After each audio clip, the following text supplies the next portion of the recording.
अस्सलामुअलैकुम। जमात पंजुम, मज़मून माहौल का मुताल्ला, हिस्सा अव्वल, उन्वान सबक नंबर 6, क़वानीन सबके लिए। प्यारे बच्चों, आज हम इस सबक को समझने की कोशिश करेंगे। चलिए बताइए तो भला, आमद-ओ-रफ्त यानी ट्रैफिक के क्या कानून हैं, क़वानीन कौन कौन से हैं, आपको पता है क्या? बताइए तो भला। जैसे सिग्नल, जैसे रेड लाइट जलती है जब सारी गाड़ियाँ स्टॉप हो जाती है, रुक जाती है।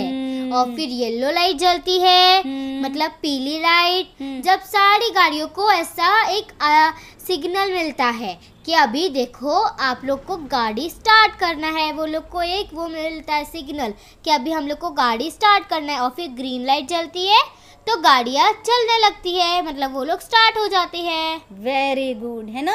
ये ट्रैफिक जो लाइट होती है वो आपको बताती है कि अब आगे आपको क्या करना है, ठीक है। जैसे रेड लाइट जली यानी गाड़ियाँ सब स्टॉप हो गई, ठीक है। उसके बाद येलो पीली लाइट जलती है यानी अभी आप थोड़ा तैयार हो जाएं, अभी आपको चलना शुरू करना है, लेकिन करेंगे नहीं अभी आपको बस तैयारी करनी है, ठीक है। उसके बाद ग्रीन लाइट, हरी लाइट जब चालू होती है तो आपको कहा जाता है कि अब आप आगे बढ़ सकते हैं, गाड़ियां आगे जा सकती हैं, ठीक है। तो ये कानून बनाया गया है और इस पर हम अमल करते हैं, ठीक है। अच्छा, अब बताइए कि आपके ख्याल में कानून पर अमल करने से क्या होगा, बताइए। मतलब जैसे अभी रेड लाइट जलती तो गाड़ियाँ रुक जाती है, तो ये जो लोग हैं वो लोग जेब्रा क्रॉसिंग में से जा सकते हैं आराम से, एक्सीडेंट भी नहीं होगे कुछ। और जब येलो लाइट जलती तो वो लोग को भी लगता है कि हाँ अभी गाड़ियाँ स्टार्ट होने वाली है, तो वो लोग भी एक जगह पर रुक जाते हैं। वेरी गुड, है ना। यानी लोगों को भी पता चल जाता है कि कब हमको क्रॉसिंग करना है और कब रुक जाना है, ठीक है। और एक तो ज़ेब्रा क्रॉसिंग पे हमेशा हमको क्रॉसिंग करना चाहिए, वो सबसे बेहतर है, इससे हमारी जानी नुकसान कम होती है ना। तो हमें अपने जान की खुद हिफाजत करनी चाहिए, तो हमें ये कानून पर अमल करना चाहिए। अच्छा बताइए, इनमें से कौन सा कानून आप तब्दील करना चाहेंगे? आप क्या करना चाहेंगे कि ये कानून तब्दील हो जाए? जैसे छोटी छोटी सी रोड रहती है, उस पे एक आने की जगह और जाने की जगह, एक आती रहती है सारी गाड़ियाँ और एक उधर वो पार्ट से जाती रहती है। तो अब छोटे छोटे रोड में से ऐसा तकलीफें होती हैं। यानी अगर छोटे से रोड होंगे तो आने वाली और जाने वाली दोनों गाड़ियां एक साथ चलेंगी तो बहुत तकलीफ होगी।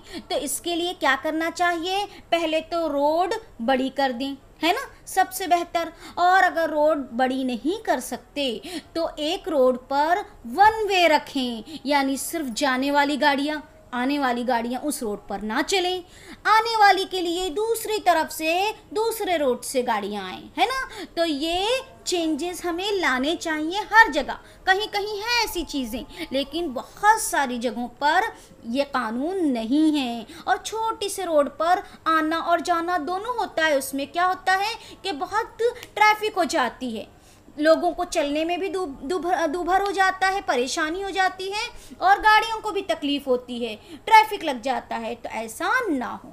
चलिए, आपके ख्याल में आमद-ओ-रफ्त में बाकायदगी लाने के लिए और कौन से कानून होने चाहिए और क्या कानून बनना चाहिए कि आमद-ओ-रफ्त बाकायदगी से चले, अच्छे तरीके से चले? वही हमने पहले ही बोले थे कि पतली पतली जगह पे से एक गाड़ियाँ जाती है, एक पार्ट जाता है, फिर दूसरी गाड़ियाँ आती है, तो एकदम बड़ी रोड लेके एक गाड़ियाँ जाए।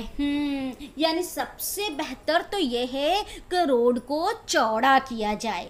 अब आपको पता होगा, आप कभी शॉपिंग करने जाते होंगे अपनी अम्मी के साथ, तो आप कभी किंग सर्कल गए होंगे, वहाँ आपने देखा होगा कि रोड बहुत चौड़ा है, वहाँ 4 रास्ते हैं, है ना, 2 आने के लिए और 2 जाने के लिए। अब 2 जो आने के लिए रास्ते हैं उसमें से एक रोड पर एक तरफ बड़ी बड़ी गाड़ियाँ चलती हैं, जैसे ट्रक ले लीजिए, बसेस ले लीजिए, ये एक तरफ चलती हैं, और दूसरी रोड पर छोटी छोटी गाड़ियाँ चलती हैं, जैसे टैक्सी हैं, कार हैं, ये चलती हैं। ऐसे ही दो तरफ आती हैं और दो तरफ जाने, ऐसे 4 रास्ते बने हैं। तो हर जगह रोड को चौड़ा किया जाए और इस तरह के बड़े रास्ते बनाए जाएं ताकि हमें आमद-ओ-रफ्त में बाकायदगी हो। और देखिए, आपको पता होगा कि ज़्यादातर ट्रैफिक पुलिस खड़े रहते हैं, यानी कोई भी गलतियां करता है कोई, यानी निकल जाए अगर रास्ते में से, सिग्नल ना देखे और अपनी गाड़ी भगा ले जाए, तो ट्रैफिक पुलिस क्या करती है, उनके नंबर्स को नोट कर लेती हैं और उसके बाद दोबारा उन्हें बुलाया जाता है, उनको सज़ा दी जाती है, उन पर फ़ाइन चार्ज किया जाता है। तो ये सारे काम हमेशा होते रहें, ऐसे घूस खाकर उन्हें छोड़ा ना जाए, ठीक है, बाकायदगी लाई जाए। अच्छा, आमद-ओ-रफ्त अच्छी तरह जारी रहने के लिए कुछ कवानीन मुकर्रर हैं जिन पर हम अमल करते हैं, है ना। इसी तरह समाजी ज़िंदगी में हर शख्स क्या काम करे, इसके कवानीन होते हैं। इन्हें हर शख्स अपने अपने काम करता रहे। जैसे आप इस तस्वीर में देख रहे हैं, एक क्लासरूम है, वहाँ बहुत सारे स्टूडेंट्स, बच्चे बेंचेस पर बैठे हैं। टीचर वजाहत कर रहे हैं, बोर्ड के पास खड़े हैं, एक्सप्लेनेशन कर रहे हैं, है ना। अब ऐसा तो नहीं है कि टीचर बेंच पर बैठे हैं और बच्चे बोर्ड के पास खड़े हैं, है ना। ऐसा कानून नहीं है। कानून क्या है कि बच्चे बैठेंगे बेंचेस पर और टीचर एक्सप्लेन करेगा। तो क्या हो रहा है, काम बाकायदगी से चल रहा है ना। आप दूसरी तस्वीर में देखिए कि डॉक्टर्स हैं और एक मरीज़ लेटा है, मरीज़ का ऑपरेशन चल रहा होगा और डॉक्टर्स आपस में डिस्कस कर रहे हैं कि अब इसके बाद क्या करें, कौन सा अमल करें। यानी ऐसा तो नहीं है कि डॉक्टर्स उस पर बेड पर लेटे हैं और मरीज़ उनका ऑपरेशन कर रहा है, ऐसा नहीं होता है ना। और सब हंस रहे हैं, बोल रहे हैं, खेल रहे हैं, ऐसा तो नहीं है। सब काम कर रहे हैं, बाकायदगी से अपना अपना काम कर रहे हैं। तीसरी तस्वीर में देखिए, पुलिस वाले नज़र आ रहे होंगे, उनका काम भी बाकायदगी से हो रहा है। कुछ भी वहाँ पर गलतियाँ नज़र आ रही हैं, ख़राबियाँ नज़र आ रही हैं, तो पुलिस वाले क्या कर रहे हैं, रोक रहे हैं, उनको डांट डपट कर रहे हैं। तो इस तरह से बाकायदगी लाना बहुत ज़्यादा ज़रूरी है। हर शख्स अपनी ज़िम्मेदारी और फ़राइज़ को समझने के लिए कानून बनाते हैं और उस कानून पर अमल करते हैं। अमल आवरी से हमारे मामलात में बाकायदगी पैदा होती है। हम मज़ीद बेहतर तरीक़े से अफ़आल यानी काम को अंजाम दे सकते हैं। अब देखिए, क़वानीन सबके लिए होते हैं, वो हर एक पर यकसा तौर पर नाफिज होते हैं। यानी कानून किसी एक के लिए है, किसी दूसरे के लिए नहीं है, ऐसा नहीं है। सबके लिए बराबर है कानून, ठीक है। कानून के सामने कोई अदना कोई आला नहीं होता, यानी कोई छोटा कोई बड़ा नहीं होता। चाहे वो बड़े से बड़ा कार में रहने वाला, कार से चलने वाला हो, या साइकिल पर या मोटरसाइकिल पर चलने वाला आम सा इंसान हो, सबको एक जैसे ही कानून पर सज़ा मिलती है। अगर वो गलत कर रहा है, कुछ गलती उसकी पकड़ी गई, तो उसको सज़ा भी बराबर मिलती है। कानून पर अमल ना करने से सज़ा होती है। कानून तोड़ने पर सज़ा देते वक्त किसी किस्म का भेदभाव नहीं किया जाता। आप तस्वीरों में देख सकते हैं, सब पर एक जैसे अमल हो रहे हैं। चुनांचा मसावात कानून की बुनियाद होती है। चलिए, समाज के कानून में होने वाली तब्दीलियाँ। अब समाज में बहुत सारे कवानीन हैं, उनमें होने वाली तब्दीलियाँ, यानी कुछ तब्दीली की जाती है। हमारी समाजी ज़िंदगी कवानीन के मुताबिक गुजरती है। बहुत सारे कानून बनाए हैं और उस कानून के मुताबिक हम अपनी ज़िंदगी को गुजारते हैं। ये कवानीन हम ही तैयार करते हैं, यानी इंसान ही तैयार करते हैं। ये सब के हक़ में मुफीद होते हैं और कानून बनाने के बाद ये सब के हक़ में सही अच्छे साबित होते हैं, मुफीद होते हैं, इसलिए हम उन पर अमल करते हैं, ठीक है। समाज के इन कवानीन में ज़रूरी तब्दीली करना पड़ती है, यानी कभी कभी कोई कानून हमको सही नहीं लगता है तो उसमें चेंजेस लाने पड़ते हैं, ठीक है। समाज के निज़ाम के लिए मुकर्रर किए जाने वाले कवानीन और कुदरत के कवानीन में फ़र्क होता है ना। देखिए, फिर कुदरत का कारोबार कुदरत के कवानीन के मुताबिक चलता है। अब कुदरत का कारोबार यानी अल्लाह का कारोबार, अल्लाह का निज़ाम, वो उसके कवानीन के मुताबिक चलेगा। जो अल्लाह ने कानून बनाया है उसके कानून में हम दखल अंदाजी नहीं कर सकते। हम कुदरत के कवानीन बदल नहीं सकते। अल्लाह को कोई चैलेंज नहीं कर सकता। अल्लाह का कानून तो बहुत अच्छा होता है, हम तो सोच भी नहीं सकते। जैसे सूरज का तुलू और गुरूब होना, यानी तो सूरज का निकलना और डूबना। देखिए कितनी अच्छे तरीके से होता है। हम ऐसा कर सकते हैं? हमारे हाथ में तो है ही नहीं, ये अल्लाह का कानून है। और अल्लाह ने भी देखिए कानून बनाया है, अल्लाह के सारे निज़ाम में कानून के हिसाब से चलते हैं, है ना।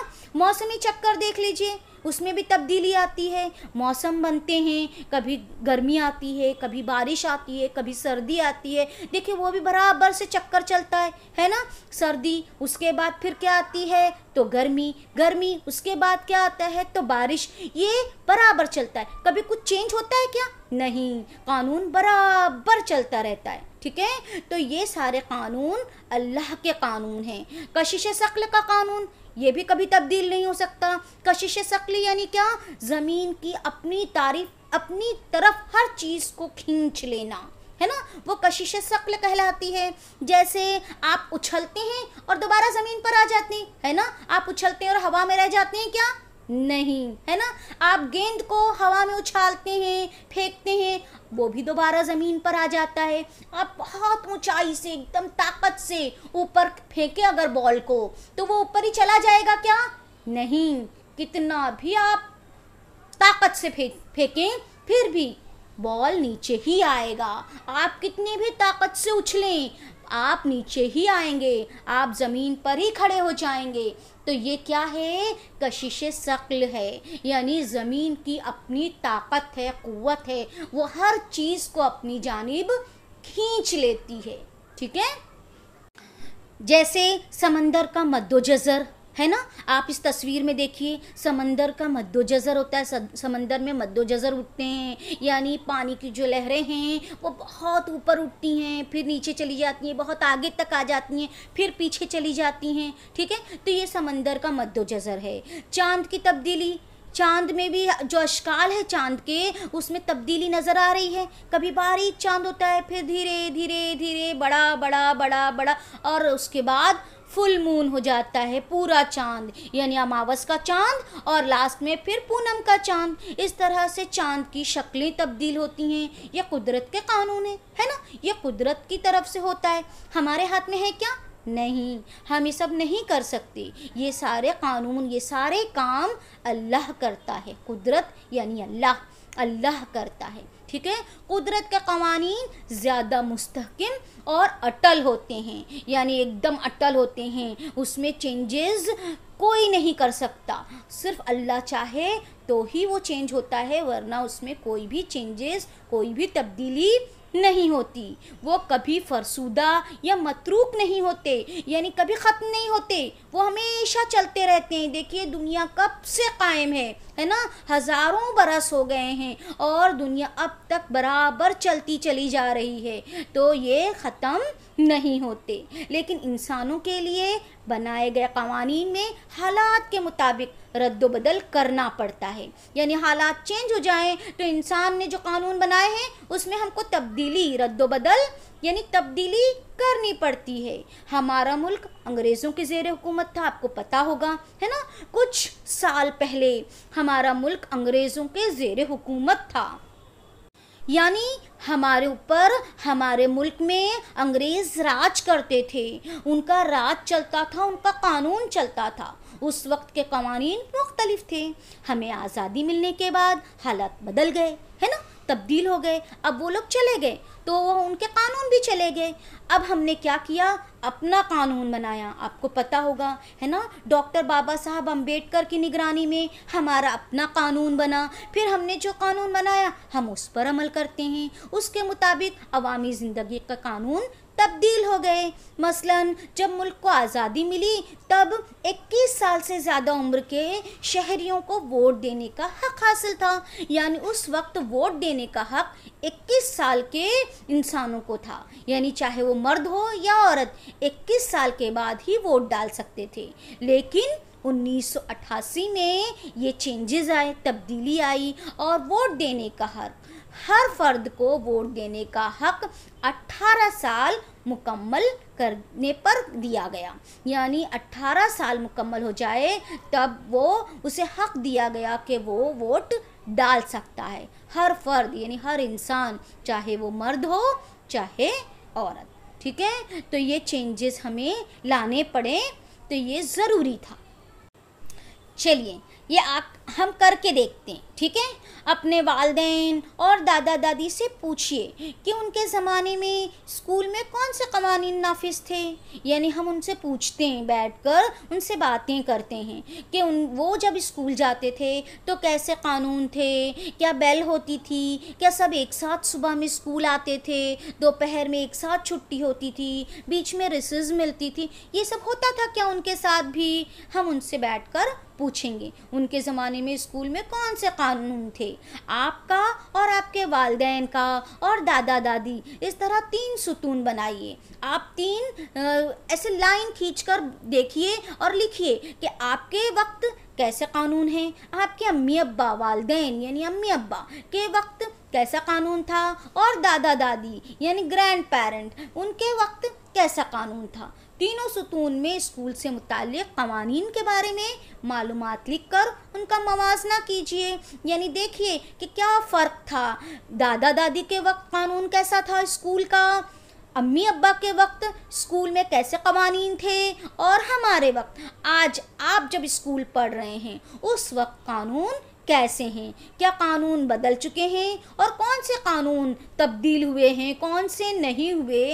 इस बारे में आप गुफ्तगू कीजिए, यानी बातचीत कीजिए और एक दूसरे की राय पूछिए, क्या अच्छा था, क्या सही है, ये आपको समझ में आना चाहिए।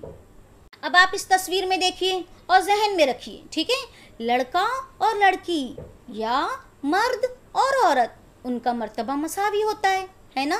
आपने पिछले लेसन में भी पढ़ा कि लड़का और लड़की हो दोनों मसावी हैं, मसावात मर्दोजन पढ़ा आपने। इसी तरह से औरत और मर्द वो भी मसावी हैं, यानी हर किसी को तरक्की के बराबर मौके मिलने चाहिए। जैसे क्लासरूम में अगर बच्चे पढ़ रहे हों तो लड़का और लड़की सबको एक जैसा मौका मिले, सब बोर्ड पर आकर लिख सकें, है ना। ऐसा नहीं है कि लड़कों को आने का मौका मिले और लड़कियों को कहा जाए कि नहीं तुम नहीं आ सकती, ऐसा तो नहीं होना चाहिए, सबको बराबर मौका मिले।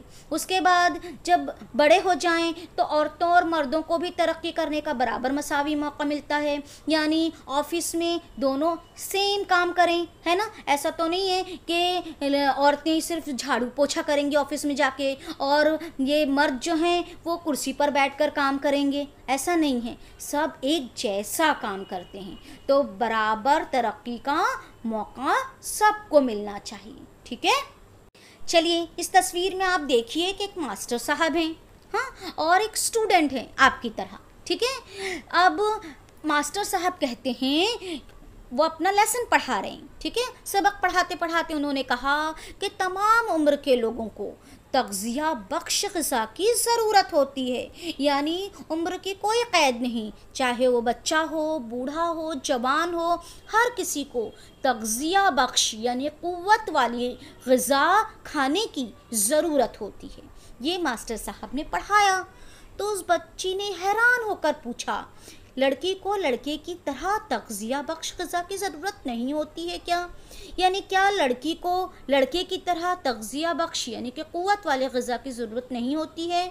हमारे घर में तो यही कहा जाता है, यानी उसके घर में ऐसा ही कहा जाता होगा कि लड़कियां बहुत अच्छा खाना नहीं खाएं तो भी चलेगा, कम खाएं तो भी चलेगा, लड़के को अच्छा और ज़्यादा खाना देना चाहिए, उसके घर में ऐसा होता होगा, पता नहीं। हमारे घर में तो यही कहा जाता है। अब उसके घर में ये कहा जाता है कि सिर्फ भाई को ही तग़ज़िया बख्श ग़िज़ा की ज़रूरत है, यानी उसे ग़िज़ा थोड़ी कम दी जाती होगी और भाई को बहुत अच्छी ग़िज़ा देते होंगे। तो वह हैरान है कि मास्टर साहब जो कह रहे हैं वो सही है कि उसके घर वाले जो कहते हैं वो सही है। वो बहुत परेशान है, तज़ब्ज़ुब में है और कश्मकश में वो मास्टर साहब से पूछ बैठी। चलिए अब बताइए, मास्टर साहब ने पढ़ाया, उसके बाद उस बच्ची ने कुछ मास्टर साहब से कहा। अब बच्ची ने जो सवाल किया उसका आप होते तो आप क्या जवाब देते, बताइए। लड़की के घर वाले गलत है, वो मास्टर जी सही कह रहे हैं। मास्टर जी सही कह रहे हैं। लड़की के घर वालों ने जो भी कहा है उस बच्ची से वो गलत है, जो वो करते हैं वो सही नहीं है। लड़कियों को भी बराबर ग़िज़ा मिलनी चाहिए जैसे लड़के को दी जाती है ना। ऐसा नहीं है कि लड़की को, आप तस्वीर में भी देख रहे होंगे, देखिए लड़की को कम ग़िज़ा है, लड़के के पास ज़्यादा ग़िज़ा है, तो ऐसा नहीं होना चाहिए। दोनों को बराबर ग़िज़ा मिलनी चाहिए। अच्छा, आपके ख़्याल में और कौन से ऐसे उमूर हैं जिनमें लड़के और लड़की में इम्तियाज़ बरता जाता है, यानी फ़र्क किया जाता है? लड़के और लड़कियों में कुछ फ़र्क होता है, और कौन सा फ़र्क है? कोई एक फ़र्क भी आप बताइए ज़रा। लड़कों को पढ़ाते हैं, स्कूल भेजते हैं, और लड़कियों को घर में ही रखते हैं, घर के काम काज कराते हैं, है ना। बस यानी कि क्या हो रहा है, लड़कों को यूनिफॉर्म और बैग देकर स्कूल भेजा जा रहा है पढ़ने के लिए, ताकि वो पढ़ लिख लेंगे तो बड़े होकर कमाएंगे, घर चलाएंगे, है ना, घर के खर्चात पूरे करेंगे। और लड़कियों को पढ़ाने से क्या होगा, लड़कियां पढ़ने के बाद भी बड़े होकर उन्हें करना क्या है, घर के काम करना है ना, चूल्हा चौका करना है। तो बच्चों को, लड़कियों को क्या करते हैं, शुरू से ही, बचपन से ही पढ़ाना छुड़ाकर यही घर के सारे काम करवाते हैं। तो कितना गलत है ना। ये इम्तियाज़ जो बरता जाता है, ये फ़र्क जो किया जाता है, वो बहुत बुरा है, बहुत गलत है। लड़का और लड़की में इम्तियाज़ बरतना बहुत गलत है। लड़कियों को कम खाना देना या उन्हें स्कूल ना भेजना नाइंसाफ़ी है। इस तरह की नाइंसाफ़ी समाज के दिगर तबक़ात में भी दिखाई देती है। आपके ख़्याल में दर्जा झील तस्वीर में किस तरह की नाइंसाफ़ी हो रही है, वो बताइए। अब आप नीचे तस्वीर देखिए इसके बाद की, अब इसमें क्या क्या नाइंसाफ़ी हो रही है वो बताइए। जैसे देखिए इस तस्वीर में दिख रहा है कि एक भी छुट्टी लिए बगैर पूरा महीना इतना सारा काम करने के बावजूद आप इतनी कम तनख्वाह क्यों देती हैं? यानी कौन बोल रहा होगा ये? काम करने वाली जो बर्तन मांज रही है, वो नौकरानी अपनी मालकिन से कहती है कि मैं छुट्टियां भी नहीं लेती हूँ, पूरा महीना इतना सारा काम करती हूँ, उसके बावजूद आप मुझे डांटती हैं, दपटती हैं और पैसे भी कम देती हैं। ऐसा क्यों करती हैं मेरे साथ? क्या मैं इंसान नहीं हूँ? मैं भी तो इंसान हूँ। इतना करने के बाद आप मुझे अच्छा बोलिए, मेरी तारीफ़ करिए, मुझे अच्छा लगेगा, लेकिन आप ऐसा कभी नहीं करती। उसके बाद दूसरी तस्वीर में देखिए, आपके तमाम पैसे अदा कर चुका हूँ, फिर भी कर्ज क्यों कर बाकी है? जो नीचे बैठा हुआ किसान है वो मुनीम से कह रहा है कि मैंने आपसे कर्ज लिया था, उसके सारे धीरे धीरे मैंने सारे पैसे लौटा दिया। उसके बावजूद आप बही खाता लेकर बैठ जाते हैं और कहते हैं देखो इसमें तुम्हारा कितना सारा कर्ज बाकी है, ये कहाँ से आ गया, मैं तो इतना पैसा दे चुका हूँ। उसके बावजूद वो किसान हाथ जोड़कर उनसे पूछ रहा है, लेकिन मुनीम बही खाता दिखाते हैं। यानी क्या हो रहा है, ये वो उन पर गलत कर रहे हैं, है ना, ये गलती पर हैं, मुनीम जो हैं उस पर अत्याचार कर रहे हैं। आप हमारे चैनल को लाइक, कमेंट और सब्सक्राइब कीजिए ताकि अगली पिछली सारी वीडियो आपको बआसानी मिल सके और आपको इससे इस्तिफ़ादा हो। शुक्रिया। अल्लाह हाफ़िज़।